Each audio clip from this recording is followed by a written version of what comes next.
This video is sponsored by Squarespace. Whether you need a domain, a website, or an online store, make your next move with Squarespace. Okay, so Lex Luthor, Lana Lang, Lois Lane, those are the easy ones. But then there's Lemaris, Letitia Lerner, Lara Lor-Van, Linda Lee, freaking Linda Lee, which brings us to Kryptonian names like Lara Lor-Van, Leslie Lar, the entire House of L, and the symbolism that evokes, and Oh. How you doing, you wonderful nerds? Scott here. I think I'm onto something. I'm not sure if you've noticed, but the letter L is strangely interwoven throughout the Superman mythos. It's as much a part of his literary legacy as his iconic costume or the famous curl in his hair. Now, you might think that the letter S is a more critical character, seeing as how it's right there on his chest, but nope, because the writers came along and said, guess what? That S has been a secret L this entire time, you nerds! So what's the deal here? Why are Superman's legends liberally littered with this lone, lurking letter?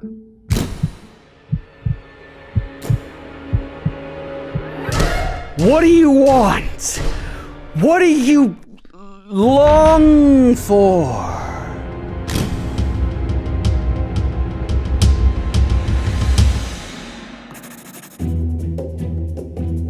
So according to Larry Ty, the author of Superman, the high-flying history of America's most enduring hero, the double L naming was a signature move for Superman's creators, Jerry Siegel and Joe Shuster.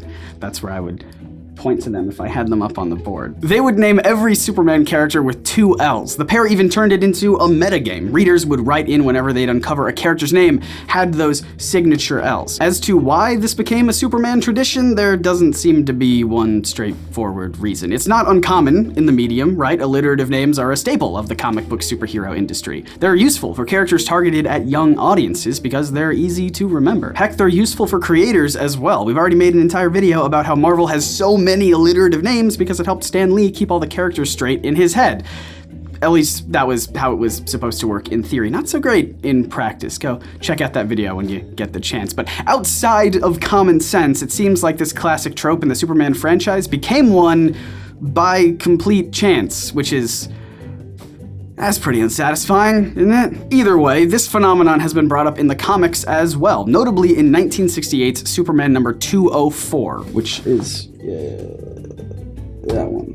In this story, a scientist named Lorraine Lewis falls in love with Superman, and in her attempts to court the Man of Steel, she's bested continuously by his other love interests, Lois Lane, Lana Lang, and Lori Lemaris. So naturally, she captures all 3 to bait Superman with a trap that consists of 2 giant L's that burst into flame and ultimately killed Lorraine, hence the name of the story, The Case of the Lethal Letters. Even earlier, before this comic, in issue number 157, a story titled Superman's Day of Doom involved Kal-El receiving a prediction machine, which claimed that he would find himself in a snag and be saved by a pair of L's. Later on, Superman comes in close contact with some pretty nasty kryptonite. As his life energy drains, he realizes that he has strangely been connected with loads of people with double L initials and wonders which one of his many friends would serve as his guardian angel. Lois Lane, Lana Lang, Lex Luthor even? But it wasn't any of them. No, Superman was saved by a little boy named Stephen Snappin. Wait, what? How does that make any sense? Well, as Stephen goes on his merry way, Supes notices the back of his shirt reads Little League, double L's. Bit of a stretch there, Stephen. Bit of a stretch. Wait a minute. Stephen Snappin. It's 2 S's. I wonder. Maybe we've been thinking about this too literally. What if the heart of this Superman L conspiracy is at the heart of Superman? Because an S is not always an S. What's the S stand for? It's not an S. On my world, it means hope. Superman may have been given the name Clark Kent when he crash-landed on Earth, but he already had a name when he was a baby on his home planet of Krypton. His biological parents called him Kal-El. His surname is literally L, That's what the S on his chest stands for. It's the family crest of the House of El. It's like one big family. He's Kal-El, his father's name is Jor-El, his uncle's name is Zor-El. You get it. But interestingly, that scheme doesn't apply to everyone on Krypton. Remember Zor-El from one sentence ago? Well, he had a daughter that you may have heard of. My name is Kara Zor-El. I am Supergirl. Supergirl's adopted Earth name is currently Kara Danvers, even though it was originally Linda Lee, because of course it was. But her Kryptonian birth name was Kara Zor-El, which you'll notice doesn't exactly have the same structure as Kal-El. This is because Kryptonian names are determined based on biological sex. Male Kryptonians have a personal name hyphenating a house name, and female Kryptonians have a personal name followed by their father's full name. So Supergirl's father is Zor from the House of El, making him Zor-El, and her Kara Zor-El. You can see this in Superman's parents as well. As we already established, his father Jor is from the House of El, thus Jor-El, while his mother Lara is from the House of Van, and whose father's name is Lor, hence Lara Lor-Van, another double L. When will it end?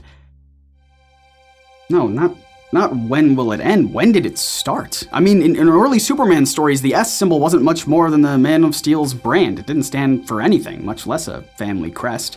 That idea didn't start in the comics at all. It started right here.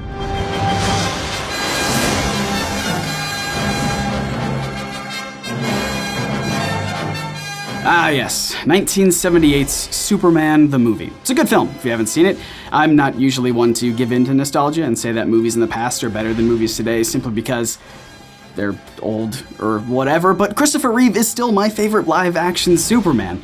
I don't even know why I had to throw in live action in there as a qualifier. He's just my favorite Superman, period. But more importantly, this is the film where we'll find more answers to this El conspiracy, specifically on the opening sequence on Krypton. This is the heartbreaking scene when Superman's parents send him away to live on Earth as their own homeworld collapses around them. What's interesting is what we see on Superman's father. It's that iconic S symbol. You see, the original screenwriter for the film, Mario Puzo, noticed that Superman's logo didn't really mean much of anything in the Kryptonian mythos, and he wanted to change that for the movie. His original idea was to make Superman's logo the official symbol of Krypton, representing the entire planet. That idea didn't end up sticking, though. You'll notice that it's really just Jor-El here who's wearing the symbol during this part of the movie, and that's because, as the story goes, the actor who played Jor-El, Marlon Brando, wanted an excuse to wear Superman's logo on his own costume, even though he wasn't playing the Man of Steel himself. And if Marlon Brando says he wants to wear the Superman logo, you make that happen. You don't deny Brando. Thus, in later rewrites of the script, the immortal Superman logo was retroactively adopted as the coat of arms for the House of El. It stands for his heritage. It links himself to his ancestors, to his culture.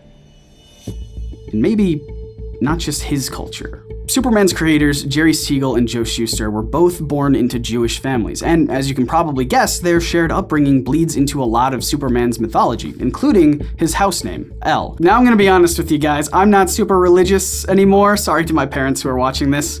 It's kind of an awkward way to break it to you. Can't wait for that phone call, but I think it's absolutely worth talking about the religious influences that molded the Man of Steel. You know, for funsies. Throughout the Bible, the suffix El is used a lot. Not only does El serve as one of the names for the big G-Man himself, which is pretty apt for Superman, you can also find it at the tail end of many top-tier biblical figures. Daniel, the beloved Jewish prophet of the kingdom of Babylon, who interpreted dreams and received apocalyptic visions, all while remaining faithful to his religion. Samuel, the celebrated Jewish military leader who's been described by biblical scholars as a predecessor to Jesus Christ, and Michael, the angel who advocated for the Jewish people and went toe-to-toe with Satan on the battlefield. All of these figures are peacekeepers, leaders, or combatants against otherworldly evil, and those descriptions fit Superman's mold pretty well.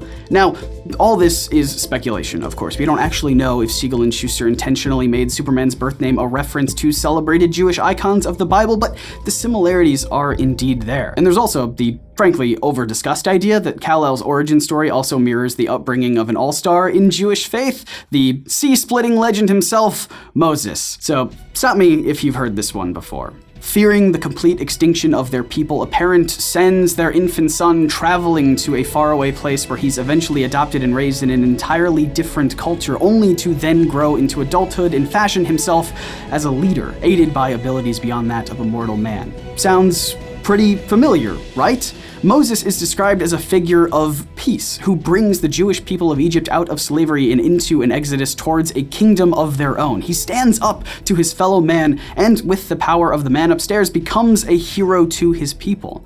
Moses and the House of El both represent hope.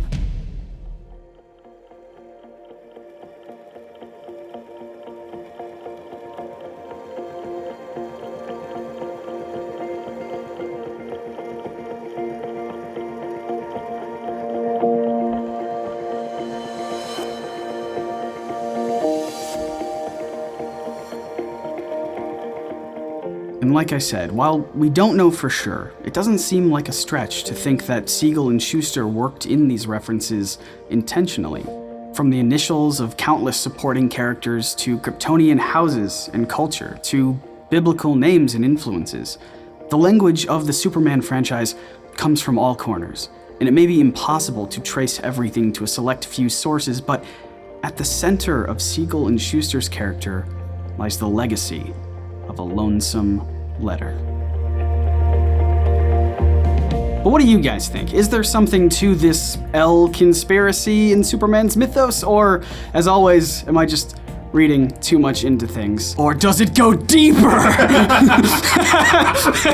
And I want to give a huge thanks to Squarespace for sponsoring this video. Squarespace is the best way, the easiest way to build a website. I've used Squarespace for a bunch of my different projects, for the book that I'm writing over at realoriginsbook.com, and my own personal website, which is really just an excuse for me to put my face on more things. They've got these beautiful templates that are also highly customizable so that your site can stand out and doesn't have to look like everyone else's. In fact, just this year, they added 8 new templates to really get your creative juices going on whatever project that you're working on. And because Squarespace loves you wonderful nerds, they're gonna help you get started right away, even easier, even faster, even better. Just head on over to Squarespace and start your free trial. Start experimenting and building there. And when you're ready to check out, when you're ready to launch your next big project, head on over to squarespace.com/nerdsync and save 10% off of your first purchase of a website or a domain. So if you're ready to launch your new business, go out there and make it. And get started with Squarespace. And of course, as always, I want to give my genuine thanks to our patrons for supporting these videos that we make, especially Christopher Lang, Everett Parrott, and Sonali Manka for giving more money than you should, to be honest. I love you nerds, and if you want your name here on this ever-growing wall of beautiful people, head on over to patreon.com/nerdsync. I've actually recently changed around a bunch of our reward tiers to make things more affordable, so you can get your name here for cheaper if that's something that you want.